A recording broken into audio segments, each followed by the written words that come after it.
Hello, Bono. Speed dating.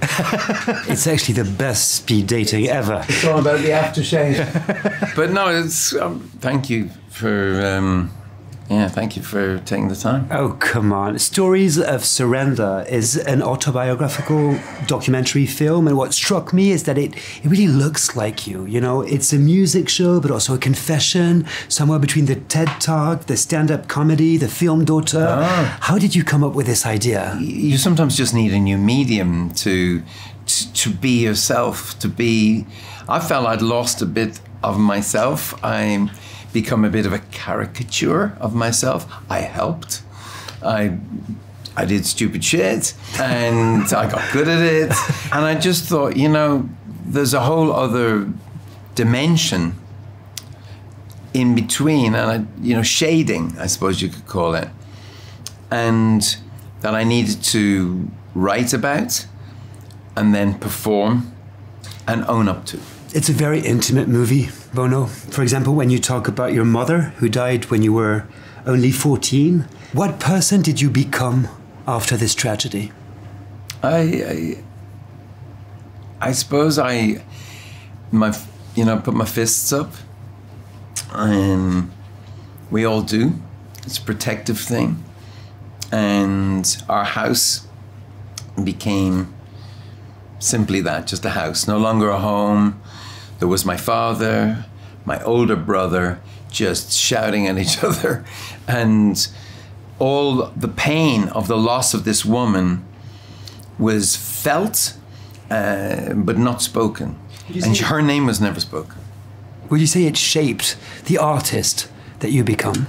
Yeah, because you get a chance to turn that hole, into that wound, into an opening, into something extraordinary. You get to turn your pain, your rage, into beauty, into music. What about your father, who's a central figure, a central character in this movie? He's the star of this film. Isn't he? I get to play him by just turning my head. How would you define your relationship? Very combative.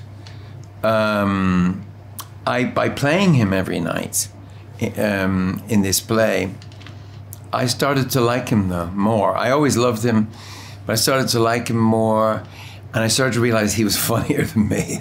What would you think he would have thought of the movie? His words? Oh, a load of bollocks. A load of bollocks. And he didn't know, he had an unusual way of saying, I love you. You know, the great thing about the movie is that you think it would be a story just about yourself, but it's actually a collective stories with a lot of characters. And I'm wondering... they wrote it.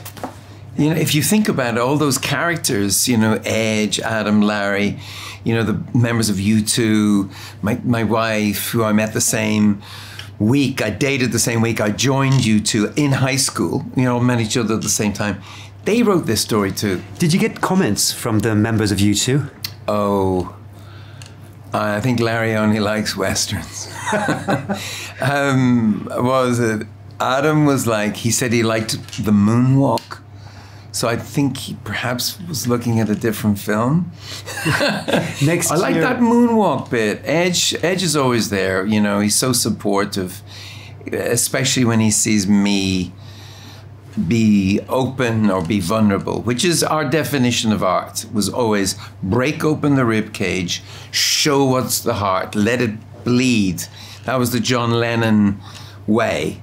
And so it starts with heart surgery, starts that moment. That's when the film starts. The first words of the film, right? You actually say in the film that U2 is a democracy, works as a democracy. Don't you hate democracies? Bloody democracies. You know, the Tom York from Radiohead said, band, it's like the United Nations, except I'm America. But U2 is an actual democracy. And so, you know, we all listen to each other, and then we do what Edge says. You know, something I really admire about you is your commitment, your honesty, and the fact that you never hesitated to speak out. How do you feel about the world today, how it's going? The world is having a bit of a moment. We've had, all my life, every week, every year, every month, the world got more free. You know, the more rights, women, different ethnicities. It was like the world was getting closer and closer to a higher state of consciousness. And then it suddenly started to stop. And I realized, oh my God, we have no evidence to believe that this will just continue by itself. We have to make it happen. Dr. Martin Luther King said, the moral arc of history is long, but it bends toward justice. I say, we discovered it doesn't. It has to be bent. We have to bend it. We have to work together to keep these freedoms, like the Cannes Film Festival, where we can walk down the red carpet, you know, the way we want. What about our country, France? Because I know you live in France part of the year. Why did you choose France? Well, one of the reasons I fell in love with France was that France was in love with itself, meaning French people would sing to each other. As I would walk into, you know, the local newsagent here, and I would see them, they're speaking to each other, like singing. And I'm like, wow, I didn't speak very well, but I was like, wow. And then if this stranger walks in, they'd be like, hello. In Ireland, the opposite. In Ireland, the stranger walks in, hello, how are you? It's lovely to see you. And then your next door neighbor, yeah, what do you want? I mean, we're literally the opposite. I'm sure you speak a little bit of French. What is your favorite sentence or expression? L'année prochaine, je parle français parfaitement. Maintenant, c'est un grand problème. Monsieur. Do you have a French idol, a French actor, a French singer that's probably watching you right now? Oh my, well, that's a really great question. I'm trying to think of my favorite French film, something that just grabbed me when I was a kid. Is it Betty Blue? Yeah. Is that piano? Dun, dun, dun, dun. 37 le matin in French. Oh my Lord. So that changed me. But also, I had the pleasure, the great honor of spending some time with Johnny Hallyday, who's not, you know, just a movie star or a rock star. He's like a figure from fiction. Yeah, I don't know if he existed really, and he came to me and he said, would you write me a song? I said, be a great honor. He said, would you write me a song? I have a blues album that's coming. And I said, yes. I said, I have a title right now.